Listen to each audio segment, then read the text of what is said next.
الحمد لله رب العالمين والصلاة والسلام على سيد المرسلين وعلى آله وصحبه أجمعين ومن تبعهم بإحسان إلى يوم الدين أما بعد.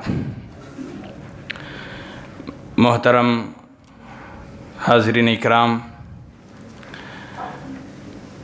اللہ تعالیٰ نے قرآن مجید میں فرمایا ہے کہ ان الدین عند اللہ الاسلام، کہ دین یعنی زندگی گزارنے کا طریقہ اللہ کے نزدیک وہ اسلام ہے. زندگی گزارنے کا طریقہ اسلام جو سکھاتا ہے وہ اصل طریقہ ہے زندگی گزارنے کا. اب یہ بات سمجھنے کی ہے کہ ایک مسلمان اپنی زندگی گزارنے کا طریقہ کہاں سے اخذ کرتا ہے. زندگی کے ہر پہلو کا ہر قدم اس کے متعلق صحیح یا غلط کو سمجھنا وہ کہاں سے.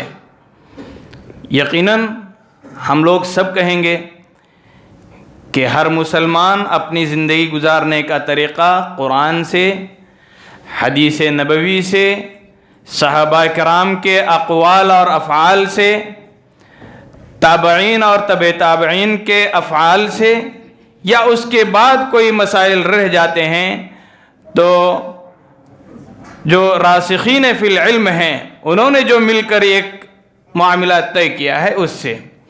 اس سے ہٹ کر کوئی مسلمان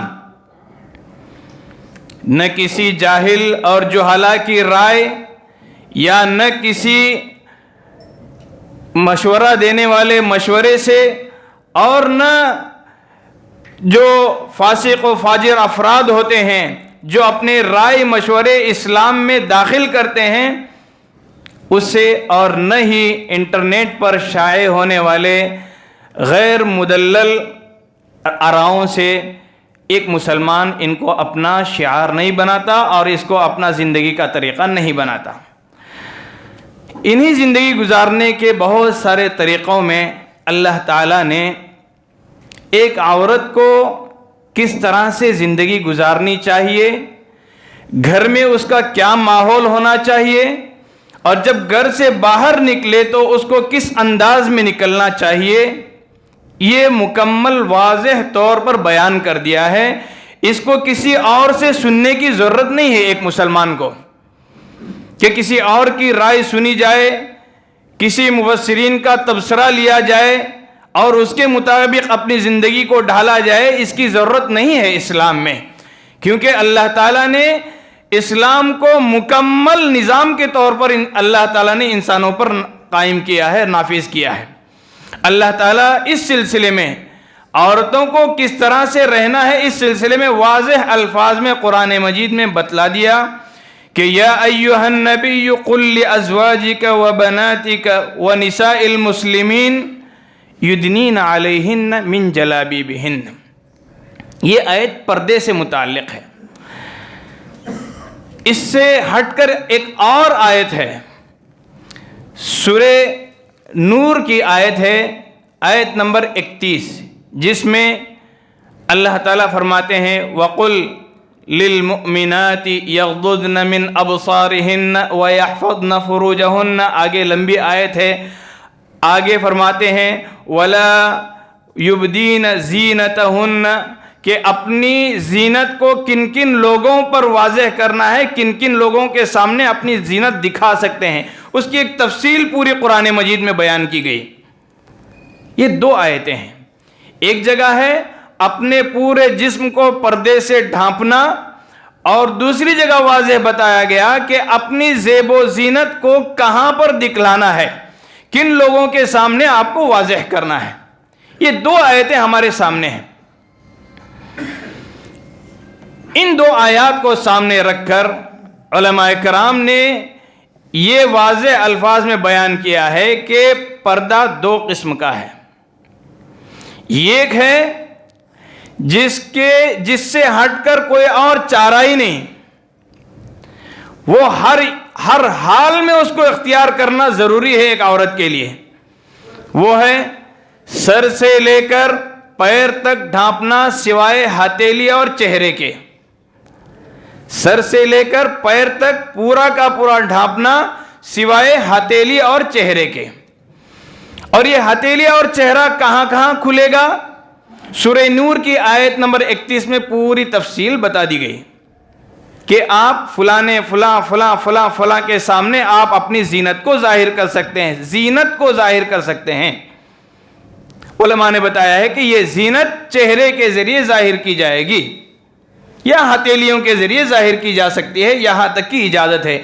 اس کے علاوہ جسم کے کسی حصے کو بھی ظاہر کرنے کی اجازت نہیں ہے اسلام میں۔ اور جسم کو ظاہر نہ کرنا، پردہ کرنا، حجاب کرنا، اس کے کیا معنی ہیں؟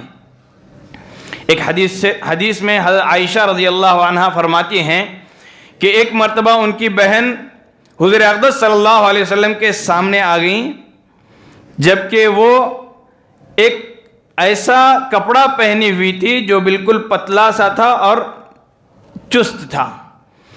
فرماتی ہیں کہ جیسے ہی حضور اقدس صلی اللہ علیہ وسلم کے سامنے وہ آئیں، آپ صلی اللہ علیہ وسلم نے فوراً اپنا چہرہ موڑ لیا اور کہا کہ ایک عورت جب بالغ ہو جائے تو اس کو چاہیے کہ وہ اپنے جسم کی نمائش نہ ہونے دیں۔ تو پردہ اس کو کہتے ہیں جس سے اپنے جسم کی ساخت نظر نہ آئے۔ اسی لیے قرآن مجید کی اس آیت میں، جس میں یا ایھا النبی قل لازواجک وبناتک ونساء المسلمین کی تفصیل میں اگر جائیں تو تفہیم القرآن میں امام نووی رحمۃ اللہ علیہ نے تمام مفسرین کے اقوال کو جمع کیا ہے کہ جلباب کسے کہتے ہیں؟ ادنا، یدنین من جلابیبہن، یہ دو الفاظ کی تشریح میں تمام اکثر علماء کرام کی رائے کو جمع کیا ہے کہ کیا مطلب ہے، جلباب کسے کہتے ہیں۔ جلباب کے معنی لکھتے ہیں کہ ایک چادر ہے، ایک چادر۔ ادنا کے معنی لپیٹنا، ووڑنا، اور اس سے ہٹ کر ایک اور بات انہوں نے بتائی ہے کہ ادنا کے معنی قریب کرنا، لپیٹنا، ووڑنا، لیکن جب ادنا اعلیٰ کے صلے کے ساتھ آتا ہے تو اس کا یہ مطلب لکھا ہے کہ اپنے اوپر سے ایک کپڑا ڈالنا۔ اور ان تمام چیزوں کو جوڑنے کے بعد یہ مفہوم بیان کیا ہے کہ عورت اپنی چادریں اچھی طرح ووڑیں اور ان کا ایک حصہ اپنے اوپر لٹکائیں، ووڑیں بھی، اور اعلیٰ کے صلہ کے ساتھ آنے کی وجہ سے یہ مفہوم بن جاتا ہے کہ اوپر سے اور ایک لٹکا لیں، جسے انہوں نے صاف الفاظ میں لکھا ہے جسے عرف عام میں گھونگھٹ کہا جاتا ہے۔ تو یہ ہے جلابیبہن۔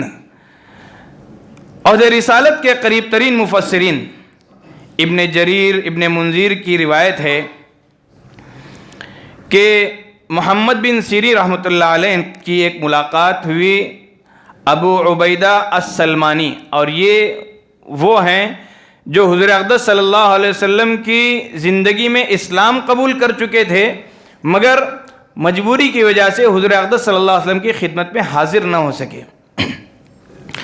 ان سے محمد بن سیرین رحمۃ اللہ علیہ کی جب ملاقات ہوئی تو انہوں نے حجاب کے بارے میں اسی آیت کے متعلق پوچھا کہ یدنین من جلابیبہن کا کیا مطلب ہے۔ تو ابو عبیدہ السلمانی رحمۃ اللہ علیہ نے بجائے جواب دینے کے ایک چادر لیا، چادر لے کر اس طرح سے ووڑ کر دکھایا، اس قرآن کے آیت کا مفہوم انہوں نے ووڑ کر دکھایا، اور کہا کہ مفسرین لکھتے ہیں کہ انہوں نے اس طرح سے اوڑا کہ پورا بدن سے لے کر سر سے لے کر پورا منہ تک ڈھک گیا اور صرف آنکھیں کھلی رہ گئی، اور کہا کہ یہ ہے یدنین من جلابیبہن۔ اور یہی تفسیر قتادہ رحمۃ اللہ علیہ اور سدی رحمۃ اللہ علیہ، علامہ ابو بکر رحمۃ اللہ علیہ کہتے ہیں کہ یہ آیت اس بات پر دلالت کرتی ہے کہ مسلمان عورتوں کے لیے کپڑے کے علاوہ چہرے کا بھی ڈھانکنا فرض ہے۔ علامہ رازی رحمۃ اللہ علیہ کہتے ہیں کہ اس آیت کے متعلق کہ اس آیت میں اگلا ایک جملہ کہا گیا ہے کہ ذَلِكَ أَدْنَىٰ أَن يُعْرَفْنَ فَلَا يُؤْذَيْنَ۔ یعرفن کے معنی میں لکھا ہے کہ لوگوں کو یہ معلوم ہو جائے کہ یہ بدکار عورت نہیں ہے بلکہ نیک عورتوں میں اس کا شمار ہوتا ہے۔ بہرحال ایک اور آیت ہے قرآن مجید کی، سورہ احزاب کی آیت ہے، آیت نمبر 53، وَإِذَا سَأَلْتُمُوهُنَّ مَتَاعًا فَاسْأَلُوهُنَّ مِنْ وَرَاءِ حِجَابٍ، کہ حضور اقدس صلی اللہ علیہ وسلم کی بیویاں جو تھی ان کے متعلق ان کے بارے میں فرمایا گیا کہ صحابہ کرام کو تاکید کی گئی کہ اگر آپ کو کچھ ان سے مانگنا ہو، کچھ چیز پوچھنی ہو تو من وراء حجاب، پردے کی آڑ سے پوچھا کریں، آمنے سامنے جا کر بات نہ کیا کریں۔ مفسرین نے لکھا ہے کہ یہ آیت صاف طور پر، واضح طور پر یہ اعلان کرتی ہے کہ کسی عورت کو کسی مرد کے سامنے اپنا چہرہ دکھانے کی تک اجازت نہیں ہے۔ یہ ہے وہ دلائل، وہ آیات جو اس بات پر دلالت کرتے ہیں کہ پردہ کہاں تک ہے، کیا کرنا چاہیے، پردے کی پوری وضاحت سامنے رکھتی ہے۔ بعض لوگ ہوتے ہیں جو آج ٹی وی چینلوں کے ذریعے، میڈیا کے ذریعے اور دیگر ذرائع کے ذریعے یہ بات ثابت کرنے کی کوشش کی جا رہی ہے کہ اسلام میں پردے کی اتنی اہمیت نہیں ہے جتنی دکھائی جا رہی ہے۔ یہ کہنے والے بھی چند مسلمان لوگ ہی ہوتے ہیں جنہیں قرآن کی ان آیات اور ان احادیث کا یا تو علم نہیں ہوتا یا علم ہونے کے باوجود اس طرح کی حرکتیں کرتے ہیں۔ بہرحال قرآن مجید نے ان باتوں کو صاف الفاظ میں کہہ دیا ہے۔ اس سے ہٹ کر ذَلِكَ أَدْنَىٰ أَن يُعْرَفْنَ فَلَا يُؤْذَيْنَ، اس یؤذین اور یعرفن کے متعلق گزشتہ خطبات میں تفصیل سے باتیں گزر چکی ہیں۔ مولانا اپنی تفسیر میں لکھتے ہیں کہ یؤذین کا مطلب یہ ہے کہ وہ عورت جس کا منشا اجنبیوں کی زینت کو، اجنبیوں سے زینت کو چھپانا ہے، اور یہ حکم، اس حکم کی اہمیت کو وہی عورت بخوبی سمجھ سکتی ہے جو مردوں کی نظر بازی کو یا ہوسناک توجہات کو اپنے لیے ہولناک اور خطرناک سمجھتی ہو۔ جو عورت اپنے لیے بازار میں جانے سے پہلے جو نظریں اٹھتی ہیں اپنی طرف اس کو خطرناک اور اپنے لیے مہلک سمجھتی ہیں، وہ اس پردے کی اہمیت کو بخوبی سمجھ سکتی ہیں۔ اور مزید یہ لکھا ہے کہ ان دو آیتوں کو سامنے رکھنے کے بعد سورہ نور کی آیت نمبر 31 جس میں کہاں زیب و زینت کو واضح کرنا ہے یہ واضح کیا گیا ہے، اور دوسرے میں پردے کی اہمیت کو واضح کیا گیا ہے۔ ان دو آیتوں کو سامنے رکھنے کے بعد علامہ مفسر تفہیم القرآن میں لکھتے ہیں کہ ایک عورت دو جگہ چمک نہیں سکتی، یا تو اس کو شمع انجمن بننا ہے یا تو اس کو شمع خانہ بننا ہے۔ یہ نہیں ہو سکتا کہ وہ شمع انجمن بھی بنے، بازار میں بھی اپنی زیب و زینت دکھائے اور پھر وہاں بھی اپنا نام بنا لے اور گھر کی بھی شمع بنی رہے۔ یہ دو چیزیں نہیں ہو سکتی۔ ان آیات کے ذریعے اسی بات کو واضح کیا گیا ہے، یہی سمجھانے کی کوشش کی گئی کہ ہر مسلمان کو کہ کہاں پردہ کرنا ہے اور کہاں پردہ نہیں کرنا ہے اور کس حد تک کرنا ہے۔ یہ پوری وضاحت اس سے پہلے خطبوں میں بھی آ چکی ہے۔ مزید اس آیت کو لا کر اس بات کو واضح کرنے کی آج کوشش کی گئی ہے کہ پردہ خاص طور پر پردے کے متعلق یہی کہا جاتا ہے کہ عورتوں کے پردے کے متعلق چہرہ اور ہتھیلی کہیں بھی کھول سکتے ہیں۔